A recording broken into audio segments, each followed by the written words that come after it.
perwakilan dari kelas 73 ingin membawakan cerita rakyat yang berjudul Karupet si Anak Ikan Duyung.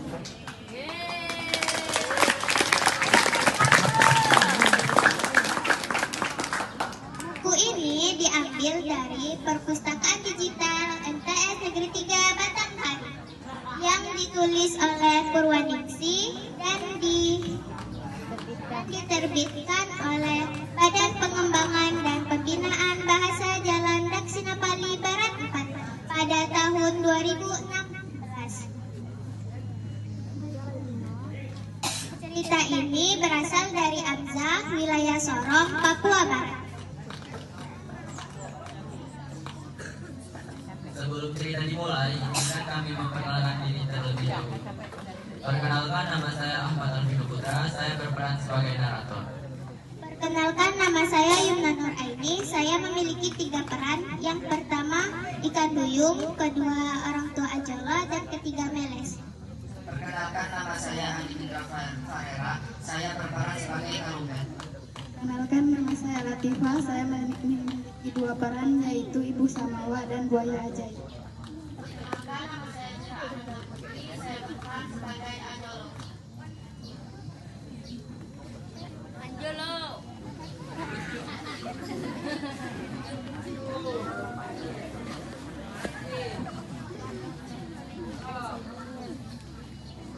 Pada suatu hari, hiduplah seekor ikan duyung betina yang sedang ambil terdampar di pinggir pantai di dekat pemukiman warga. Ikan duyung itu diselamatkan oleh salah satu warga yang bernama Ibu Samawa. Ibu Samawa adalah seorang janda tua yang hidup hanya mengandalkan hasil laut. Suami Ibu Samawa telah lama meninggal dunia akibat terkena sakit jantung.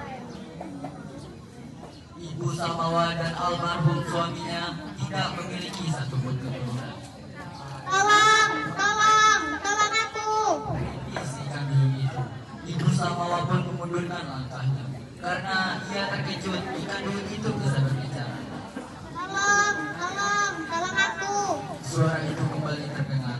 Ibu Samawa pun memberanikan diri mendekati ikan duyung itu. Lalu ia bertanya,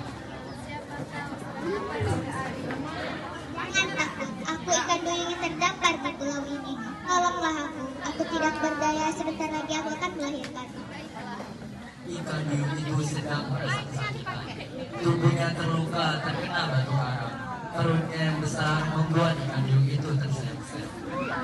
Karena kasihan, Ibu Samawa pun membawa ikan duyung itu ke rumahnya.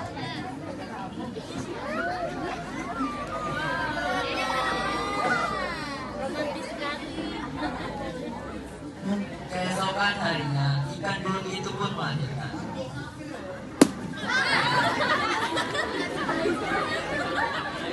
Anaknya menyerupai manusia, namun memiliki kelainan, yaitu terdapat sisik di tubuhnya. Anak itu diberi nama Karupet, seperti namanya. Setelah melahirkan, ikan duyung itu terpaksa meninggalkan anaknya karena ia harus kembali ke habitat aslinya. Karupet pun dititipkan kepada Ibu Samawa.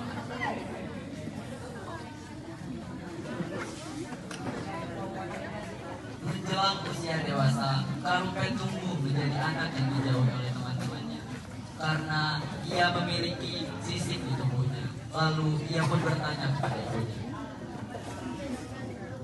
Katakanlah kepadaku, Ibu, apa yang selama ini Ibu sembunyikan dariku? Siapakah diriku ini sebenarnya? Tetapi Ibu mohon kau jangan marah dan bersedih bila mendengar kenyataan. Janjilah kepada Ibu. Baiklah, Bu, aku tidak akan bersedih ataupun menangis. Bukanlah ibu kandungmu adalah seekor putri duyung. Bagaimana bisa seperti itu? Lanjutkan, Bu, aku ingin mendengar asal-usul diriku ini. Ia adalah putri duyung yang aku temukan sedang terdampar di pantai. Saat itu ibumu dalam keadaan hamil. Lalu aku merawat ibumu hingga ibumu hamil. Namun setelah itu ibumu harus kembali ke habitatnya. Biar agak lebih padaku. Karupet pun meneteskan air mata saat mendengar kisah hidupnya. Sekarang aku tahu mengapa kulit di tubuhku bersisik. Ternyata aku adalah anak seekor ikan. Menjelang usia dewasa, Karuket jatuh cinta kepada gadis desa. Gadis itu bernama Ajulu. Ajulu adalah seorang anak nelayan yang kaya raya. Ajulu dikenal sebagai gadis yang manis. Pada saat pesta, Ajulu memainkan alat musik khas Papua Barat yang bernama tifa.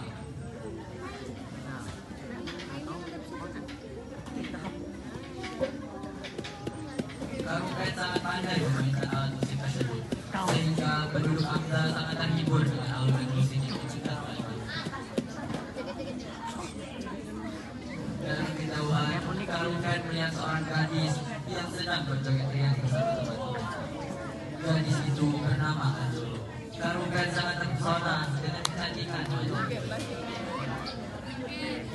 Setelah acara selesai, Karuket pun memberanikan diri berkenalan. Mereka saya berkenalan denganmu. Saya Karuket, saya dari sebelah utara desa ini. Saya tinggal di desa ini. Sejak pertemuan itu, Karuket menjadi berubah. Ia menjadi pendiam dan sering melamun. Ibunya yang sadar akan hal itu pun bertanya kepada anaknya. Membuatmu seperti ini. Aku sedang memikirkan gadis yang aku temui pada saat pesta semalam, Bu. Siapa mana? Gadis yang bernama Ajulu itu, Bu. Oh, anak saudagar nelayan yang kaya raya itu. Apakah kau berkenal dengannya? Iya, Bu. Dia gadis yang cantik. Artinya kau jatuh cinta padanya.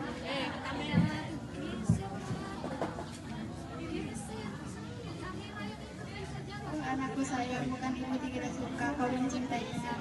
Namun ibu takut nanti kan kau akan kecewa. Dia anak orang kaya, sedangkan rasanya kau sudah benar. Karuket sedih mendengar nasihat ibunya. Namun, dia juga sadar Ajulu tidak mungkin menyukai dirinya. Jika Ajulu tahu dia memiliki sisik di tubuhnya. Malah dibuka sepatunya.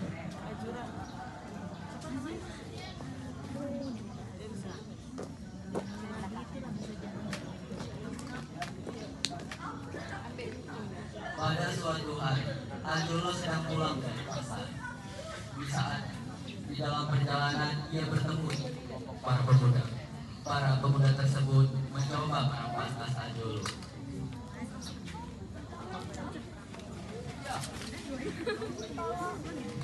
Tolong. Tidak jauh dari tempat kejadian, Karuket yang melihat kejadian itu pun bergegas. Aku akan datang ke rumahmu untuk bertemu kedua orang tuamu dan sekaligus meminangmu menjadi istriku. Aku akan menunggu. Sesampainya di rumah orang tua Ajulu, Karuket menyampaikan maksud dan tujuannya ke rumah tersebut. Mohon maaf jika kedatangan kami mengganggu bapak dan ibu. Saya Karuket dan ini ibu saya Samawa.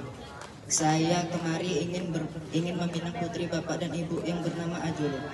Kami sudah lama berkenalan dan saling jatuh cinta.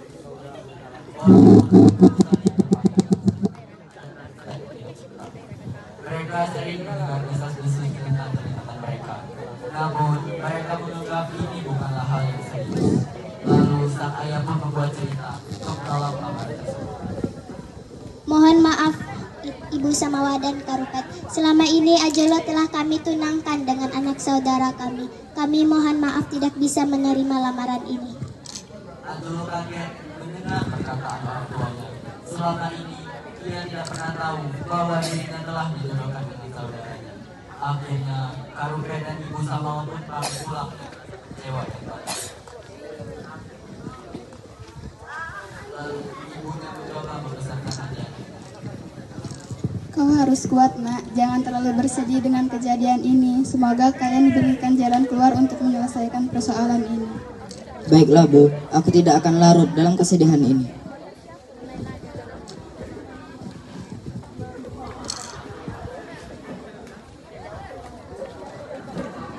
Ibuku tidak merestui hubungan kita.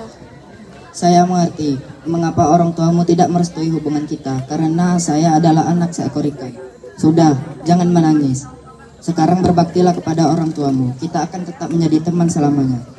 Tidak, Kak Rupert. Aku tidak peduli dengan fisik yang kau punya. Aku akan ikut dirimu kemanapun kau pergi. Apakah kau serius dengan ucapanmu itu? Iya, keputusanku telah bulat. Kalau begitu, kita akan pergi dari desa ini. Akhirnya, Karupen dan Adul pun meninggalkan desa itu. Mereka pergi saat orang sedang tertidur. Mereka pergi menggunakan perahu yang sudah dirancangkan. Keesokan harinya, orang tua Adul mendapati sebuah surat. Di dalam sebuah surat tersebut dinyatakan tentang kepergiannya dengan Karupen. Mereka hanya bisa menangis dan berdoa agar kelak Adul dapat kembali ke kemampuan mereka. Di luar pengembaraannya, Karupen dan Adul banyak sekali mendapati rintangan. Mereka terdampar dari satu pulau ke pulau yang lain. Ini pertama kalinya Adul melakukan perjalanan dengan perahu. Ia menjadi mual dan mabuk.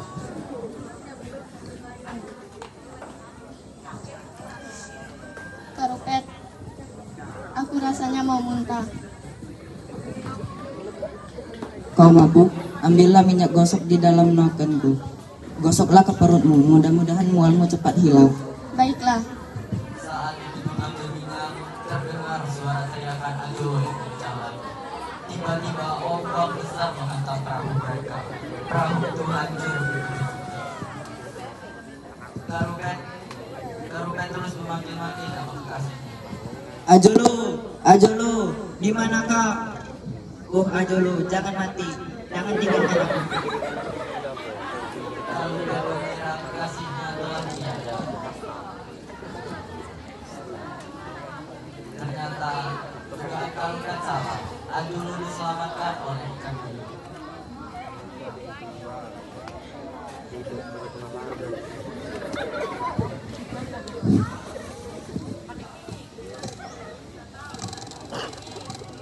Setelah berhasil membawa Adul ke pantai, ikan hiu pun pergi meninggalkan.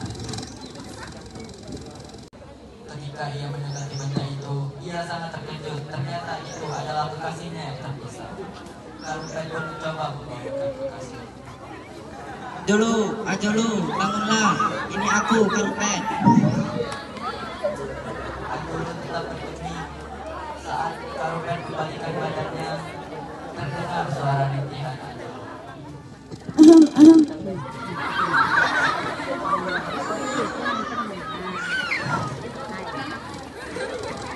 Alangkah bahagianya Karupen melihat kekasihnya yang telah sadarkan. Syukurlah kau selamat. Iya, kau juga, Kak Rupert. Aku telah diselamatkan oleh ikan hiu yang membawaku ke pantai. Jika ikan itu tidak menyelamatkanku, aku mungkin telah tiada. Karupen pun jadi teringat akan ibundanya yang merupakan seekor ikan hiu. Dalam hati ia berkata, Terima kasih Bu, telah membantu kami. mereka pun mengucapkan rasa syukur pada Tuhan karena telah menyelamatkan dan mempertemukan mereka kembali. Akhirnya Karupen dan Adul pun menikah. Mereka menetap di salah satu pulau yang ada di Papua Barat. Pulau itu bernama Pulau Wargi. Beberapa bulan kemudian, Adul pun mengandung.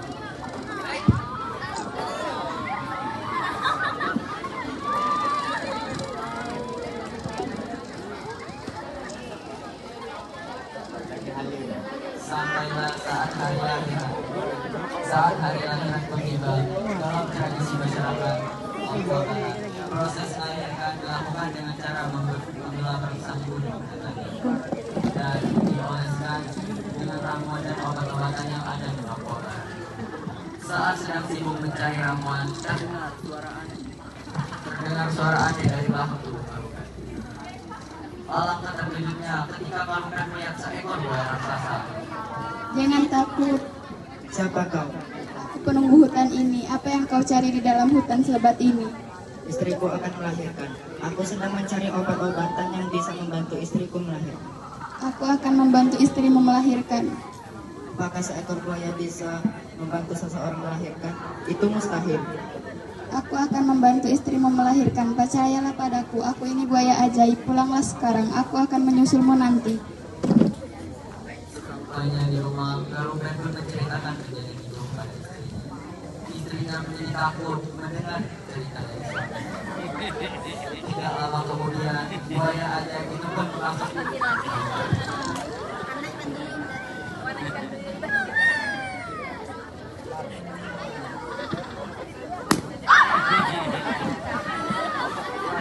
Seorang bayi laki-laki di Jakarta. Setelah mengetahui anaknya lahir, buaya itu pun berpesan pada Garupen. Aku hanya berpesan kepada kalian, jangan membunuh ataupun memakan buaya. Siapapun yang melanggar, maka kalian akan mendapatkan akibatnya. Baiklah Tuhan, akan hamba ingat pesan yang Tuhan berikan. Waktu pun telah berlalu. Garupen, istri dan anaknya hidup bahagia. Anak itu diberi nama Meles. Betapa bahagianya Garupen melihat anaknya yang tidak seperti dirinya, yaitu memiliki sisip di tubuhnya. Pada saat remaja, Meles sering diajak oleh ayahnya berburu ke hutan. Meles memiliki keahlian, yaitu ada dalam setiap kali berburu. Pada suatu saat, Meles meminta izin kepada ibunya untuk berburu di hutan. Namun, ibunya sangat berat melepaskan anaknya, tetapi anaknya tetap saja memaksa ibunya. Ibu, izinkan aku pergi ke hutan untuk berburu. Semoga hari ini dapat buruan yang banyak. Oh tidak nak, ibu hari ini berfirasat buruk. Bisakah kau pergi lain hari? Oh tidak ibu, itu hanya firasat ibu saja. Aku akan baik-baik saja bu. Oh tidak nak. Garupen, Aku tetap berdiri. Saat Garupen kembalikan badannya, terdengar suara rintihan Anjolo.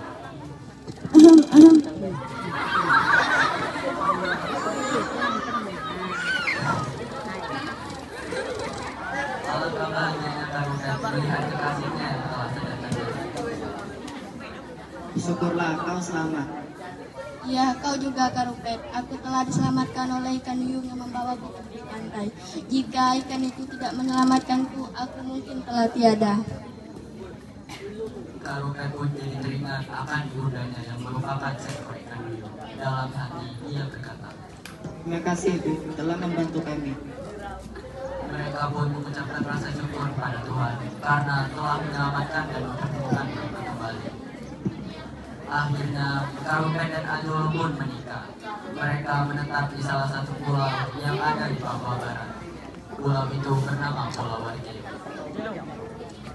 Beberapa bulan kemudian, Anjolo pun mengandung.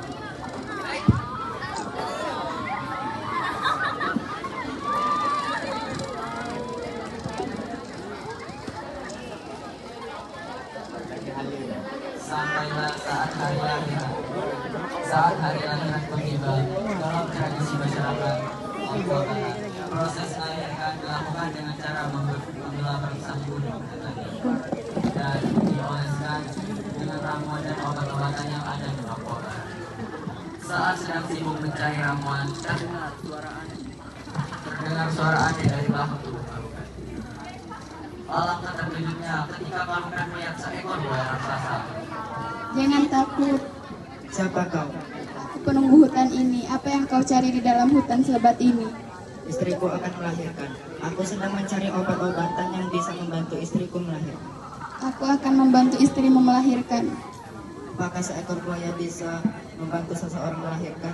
Itu mustahil.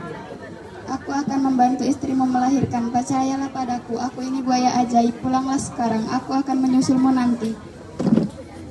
Sampainya di rumah, Garupen pun menceritakan kejadian itu pada istrinya. Istrinya menjadi takut mendengar cerita itu. Tidak lama kemudian, buaya ajaib itu pun masuk.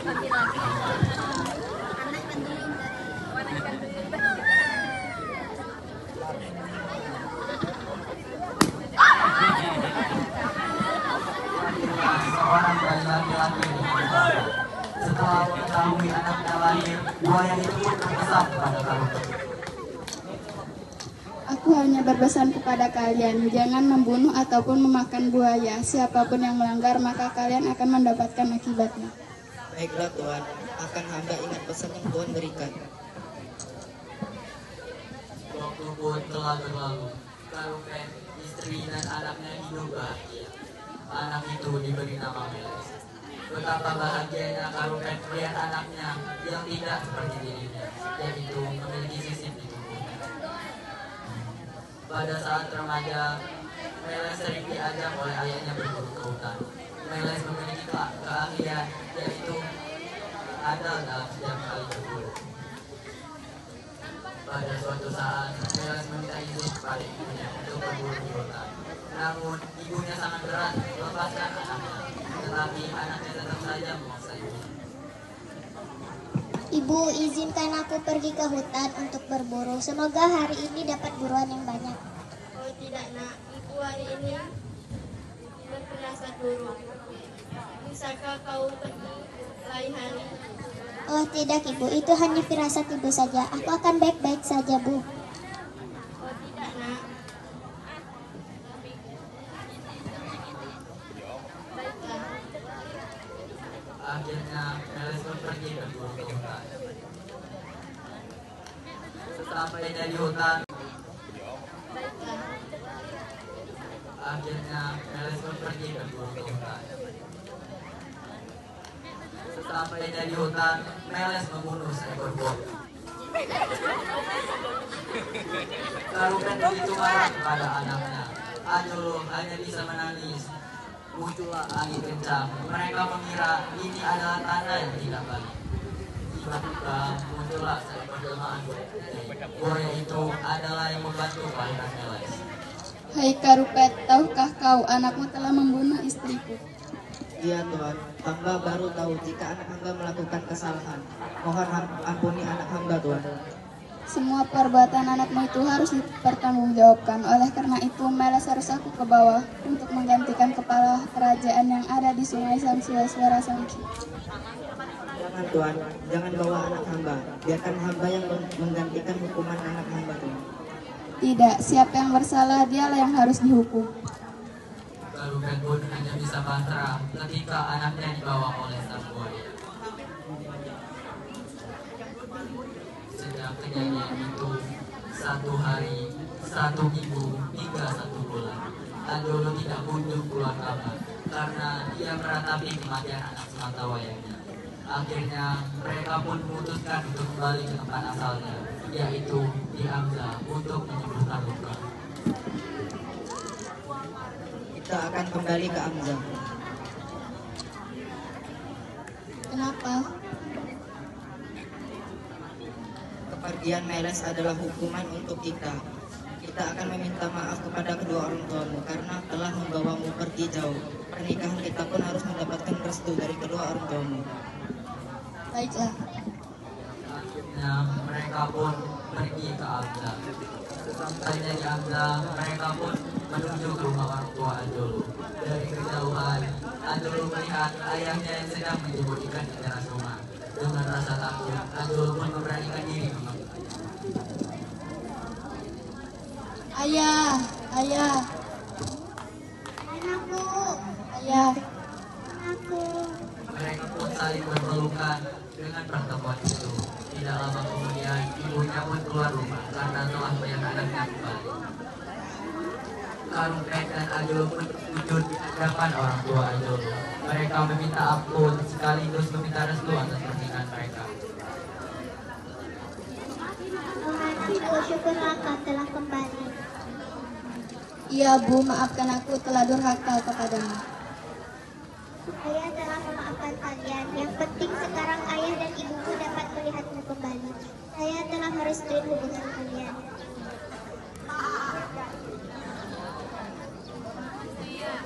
Ingat pesanku kau Karupet, jangan menyakiti hati anakku. Baiklah ayah, saya berjanji tidak akan menyakiti hati istri saya. Di tempat yang lain, di setengah sungai Samsu, terdapat sebuah batu yang menyerupai manusia.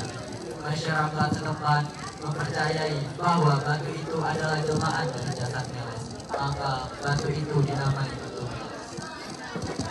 masyarakat setempat tidak berani berburu buaya untuk dimakan maupun diambil kulitnya.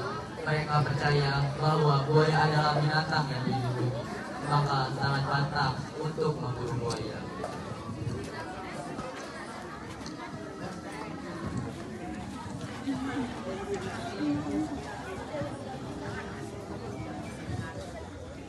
Pesan moral yang dapat kita ambil adalah janganlah kita melanggar perjanjian atau fatwa yang telah diberikan, karena jika itu dilanggar kita akan mendapatkan akibatnya.